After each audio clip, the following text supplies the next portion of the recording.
Good day, classmates. Today we are going to tackle about Lesson 7, Organization and Analysis of Assessment Data from Alternative Methods. In this lesson, students are expected to use quantitative analysis to report the results of alternative methods of assessment, present and summarize results of alternative methods of assessment to make them useful for learners, and create a set of criteria, factors, and characteristics to be assessed using alternative methods. How do we quantify the results from rubrics? In creation of rubrics, there are scales that represent the degree of performance. This degree of performance can range from high to low degree of proficiency. Now we have here the examples of degree of proficiency with their corresponding points. And also take note that this degree of proficiency with their corresponding points are used by the raters or judges in order to rate the student's performance. So for example, here we have beginner with 1 point, move toward proficiency with 2 points, proficient with 3 points, and very proficient with 4 points, and so on and so forth. It will only depend on the raters or the judges on what degree of proficiency they are going to use in order for them to rate the student's behavior or performance. The points depend on the quality of behavior shown by the learner's performance. The reliability of the assigned points can be determined when the scoring of 2 or more observers to the same behavior is consistent. Such procedures entails the use of multiple raters or judges to rate the performance. The consistency of ratings can be obtained using the coefficient of concordance or the Kendall's W coefficient of concordance used to test agreement among raters. Now we have an example here. If a performance task was demonstrated by 5 students and there are 3 raters, the rubric used a scale of 1 to 4, where 4 is the highest and 1 is the lowest. As we have seen here, we already have the coefficient of concordance, which is 0.37. But before that, I am going to show you how we come up with 0.37 in a step-by-step process with the use of coefficient of concordance formula or the Kendall's W formula. Now we have the 5 demonstrations A, B, C, D, and E. We have the rater 1, rater 2, and rater 3 with their corresponding score for each demonstration. In order for us to find the sum of ratings, the scores given by the 3 raters are first computed by summating the ratings for each demonstration. 4 plus 4 plus 3 is equals to 11. 3 plus 2 plus 3 is equals to 8. 3 plus 4 plus 4 is equals to 11. 3 plus 3 plus 2 equals 8. And 1 plus 1 plus 2 is equals to 4. Now let us add the value of sum of ratings, which is equals to 42. And then divided by the number of demonstrations, which is 5. So 42 divided by 5 is equals to 8.4. So we have our mean 8.4. Now let us going to find the value of our D, or the difference. We're going to subtract the sum of the ratings to our mean. So 11 minus 8.4 is equals to 2.6. And then for 11, we have 2.6 And then 8 minus 8.4 is equals to negative 0.4. And 11 for 2.6 and negative 0.4 for 8, and 4 minus 8.4 we have negative 4.4. After that, we are going to find the value of our d squared. We have to square our difference, or the d. So we have 2.6 times 2.6 is equals to 6.76. So we have 2.6, we have 6.76. And then for negative 0.4 times negative 0.4, we have 0.16. 6.76 for 2.6 and 0.16 for negative 0.4. And negative 4 times, or negative 4.4 times negative 4.4, we have 19.36. Then we're going to add the d squared. 6.76 add up to 19.36 is equals to 33.2. We are going to substitute our mean and our summation of d squared in our Kendall's W formula, which is W is equals to 12, the summation of d squared over m squared, where m is the number of raters, times the number times number squared, or n squared minus 1. We're going to summate or substitute 12, substitute the summation of d squared, which is 33.2 over m squared, which is our number of raters, which is 3 squared, times 5, the number of demonstration, times 5 squared minus 1. And then W is equals to 12 times 33.2 is equals to 398.4. And then we have 3 squared is equals to 9. Then 5 times 5 squared is equals to 25 minus 1. Then W is equals to 398.4. We're going to copy the above number. So 398.4 over 9 times 5 is equals to 45, where 25 minus 4 is equals, minus 1, is equals to 24. Then next is W is equals to 398.4, and 45 times 24 is equals to 1080.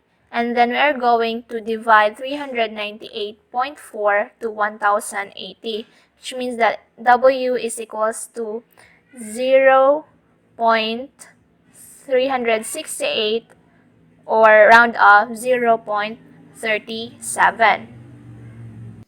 Kendall's W coefficient of 0.38 is an estimation of the agreement of the 3 raters in the 5 demonstrations. There is a moderate concordance among the 3 raters because the coefficient is far from 1. How do we quantify results from skills and checklists? Skills could be a measure of non-cognitive dimensions of students' behavior. When the items in the scale are answered by students, the response format quantifies the behavior measured by the scale. The types of response format vary depending on the nature of the behavior measured. Skills and checklists allow teachers and students to gather information and to make judgment about what students know and can do in relation to the outcomes. They offer systematic ways of collecting data about specific behaviors, knowledge, and skills. Likert scale. is used to measure students' favorability and unfavorability toward a certain object. The favorability will depend on the degree of agreement or disagreement to a standpoint. As you can see in the example, to quantify the scales, a numerical score can be assigned to each of the responses. For example, 4 points can be assigned to strongly agree, 3 points for agree, 2 points for disagree, and 1 point for strongly disagree. To get the total score of the overall scale, the points for each item can be summated. The total score is a representation of the overall trait being measured. Usually, high scores in a Likert scale represent favorable attitude, and low score represent unfavorable attitude. Norms are created to make specific cut-off points for the degree of favorability and unfavorability. Verbal frequency scale is used to measure how often a habit is done. The items here are measured of a habit, understanding how often people perform actions. A frequency scale question like, how often do you read books? It is always, often, sometimes, and rarely, and never. Similar to the idea of quantifying a Likert scale, a verbal frequency scale is scored by assigning numerical values for every responses. When always is answered, it can be given 5 points, 4 points for often, 3 points for sometimes, 2 points for rarely, and 1 point for never. The total score for the habit can also be estimated through a total score by summating the scores of all the items. The higher score means high frequency of a habit, while the low score means lower frequency for the habit. Linear numeric scale is used when a large array of ratings is provided among the participants within a continuum. In a linear numeric scale, participants provide some numeric response to a question of a statement. This type of scale is used by presenting the respondent within an ordered set from which choose from 1 to 10. As you can see in the example, rate the following personnel in your school on how valuable each one is to your learning. You rate 1 to 10. 1 is the less valuable and 10 is the more valuable. In number 1, teacher, you rate from 1 to 10. Number 2, academic coordinator. Number 3, guidance counselor. Number 4, assistant principal. And number 5, the principal. What is semantic differential scale? Semantic differential scale is a survey or questionnaire rating scales that asks people to rate a product, company, brand, or any entity within the frames of multi-point rating options. This survey answering options are grammatically on opposite adjectives at each end. Denotation versus connotation. Denotation is the exact meaning of the word. It's what you would find if you look in the dictionary. A few examples of denotation are diamond. Diamond is a precious, clear, and colorless stone made by pure carbon. Second, lion, a large pond colored cat that lives in prides. Connotation is an idea or a feeling that word involves. The above words have many implied meaning in pop culture and literature. It include the example, diamond. Diamond is anyone who stand out and shine. Second, lion, bravery. Semantic differential skill. Semantic differential skill measured attitudes towards something. For example, you could measure a person's attitude to the word work with the following scale: boring to interesting, unnecessary to necessary. This term to the left and right are polar opposite adjectives. For example, the word necessary is the opposite is unnecessary. There are usually 5 intervals, although some scale have 7 instead of blank spaces to make you could have radio buttons or boxes to check. For example, we have a 7 intervals. So in the left side, we start a -3, -2, -1, 0, +1, +2, +3. Or we can say very harsh, harsh, something harsh, neither harsh or gentle, something gentle, gentle, or very gentle. According to Ron Garland, there are 3 types of semantic differential skills exist. Here are: first, scales point are unlabeled. Second, scale point are labeled. Third, scale point are number. Example, from 1 to 5.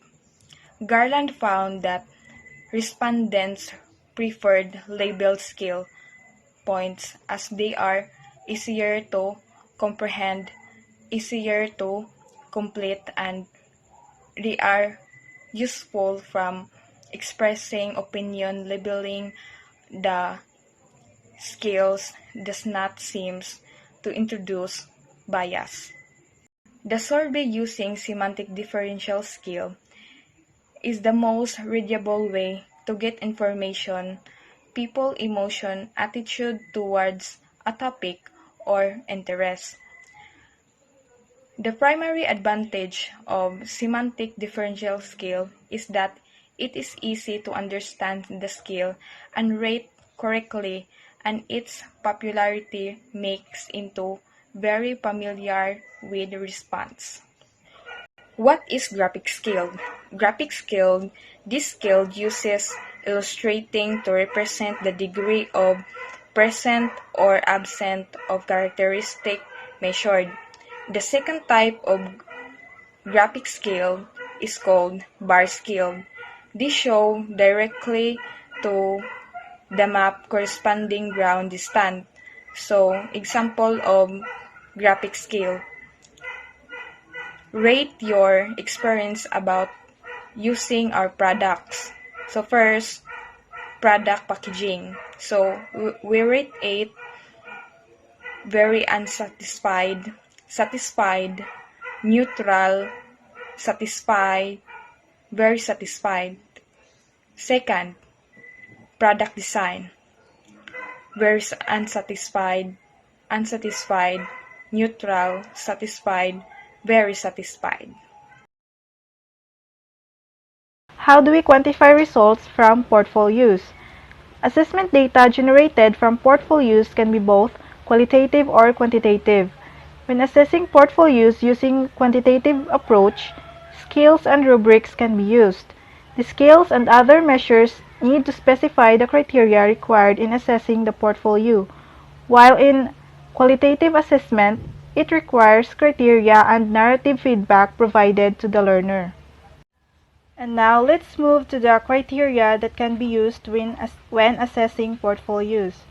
First is the completeness of the entries. All parts of the portfolio listed by the teacher are present, which means that the rubric that was given by the teacher should be followed correctly, and everything that should be inside a portfolio are all written or are all provided by the students. Second is the accuracy of the reflections. An authentic reflection is made for every entry in the portfolio, since reflection is very important in a portfolio, and this reflection provides the insights of the realization of the learner about his or her weaknesses and the improvement that needs to be done. Third is the organization of the content and proper sequence. The portfolio can be classified according to lessons, and the entries show the draft and final work with proper label. There are markers or tabs provided so that the teacher can easily browse through the contents. There is also a table of contents found at the start of the portfolio where every entry is properly labeled. In assessing portfolios, these are the things that the teachers always need to remember. Share the rubric first with the students before they work on the portfolio. Allow students to reflect on their portfolio using the given rubric. And lastly, rate the portfolio without looking at the student's name to avoid biases. Assessing portfolios can be an examination of the student's selected samples of work experiences and documents related to outcomes being assessed, and it can address and support progress toward achieving academic goals, including student efficacy. How to summarize result. After gathering the students' result of all the assessment, it is now time to summarize the result in order for us to have a clear picture in the students' learning development. From this summarized result, teacher can assess whether the student meet the desired result or acquired the skills required in the learning competency. This summarized result provide feedback to both students and teacher on how effective their strategy is in the teaching and learning process. From such, they can help each other on how to improve their strategies in order to achieve meaningful learning. When the result of assessment are being summarized, the teacher needs to think about two things. First is the kind of scores that will be presented. So the teacher needs to think first what are the kind of scores that will be presented. So they may require to have the raw score, percentage, or transmuted grade, while the average or summation of scores may be required only depending on the grading system. So the teacher can determine what kind of scores they will be presented in the summation depending on what is required on the grading system. The second thing the teacher needs to think in summarizing our result is the tabular or graphical presentation. Since scores can be presented in a tabular or graphical manner, it is the teacher who will decide what type of graphical tools he or she will use in order to clearly present the student's assessment result. The example above is a table presentation of learner scores in a formative assessment. So we can see the title here, which is the record of formative assessment in mathematics. The name student, Juan de la Cruz, the grade level, which is grade 3, and the subject being assessed is math. Also, on the columns, we can see the learning competency, the exercise number, which are exercise 1, exercise 2, and exercise 3 with 10 items each. And beside each exercises are the percent correct. So the first learning competency here is multiplies 2 digit by 1 digit number. And the students get 2 score here. So the score here is an equivalent of raw score. And the percent correct is 20%, which is the equivalent of percentage. And the exercise 2, 10 items, the student got only 4 correct. And the equivalent percent is 40%. So out of 100%, the student got 40% correct items. In exercise 3, 10 items, the student got 7 correct items, which is an equivalent of 70% out of 100. So as we observe in table, we can observe the development of students' performance on the assessment. Because in exercise 1, we can see that the students got low score. In exercise 2, there is an improvement of the score, while in exercise 3, the students got higher score, or Juan de la Cruz got almost perfect score. So this is how do we summarize result, and this is the importance of summarizing result also, because we can visualize the students' performance on the assessment. Now let's proceed on guidelines and giving qualitative feedback. So frequent and meaningful feedback is a cornerstone of learning. Without it, assessment become only a measure of failure rather than a tool for learning. Feedback that is clear, specific, and timely motivates students to improve. So here are the guidelines on giving qualitative feedback. First is the contents of feedback are based and within the confines of the criteria. So in giving qualitative feedback, make sure that it was based on the criteria given and not beyond on what is on the criteria, so that the students can clearly point out what is being emphasized by the teacher. Second is the feedback should inform the students on what to do to become better in their performance or behavior. The recommendation can be a suggested procedure. These are the steps that students need to take in order to improve their behavior or performance. Second is how to correct the errors. These are the advices contained in the qualitative feedback in order to correct the errors of the students. Then third is the kind of thinking required to get the answer. Of course, the students need to use their critical thinking in order to get the answer. Lastly is where to locate the answer. So the qualitative feedback should contain the location of the answer so the students can have the ease or the convenient in correcting their errors or mistakes. Third, the feedback should be immediate to correct the answer. Of course, after the students having their performance or assessment task, the teacher should give immediately his or her feedback so the students can immediately correct their errors also. Fourth, the learner needs to be provided with an opportunity to redo and resubmit the task. So of course, these students can only apply the feedback given by the teacher if they were given the chance to resubmit the task. So the teacher should provide them the opportunity for that. Fifth, detail the feedback if the learner needs more information.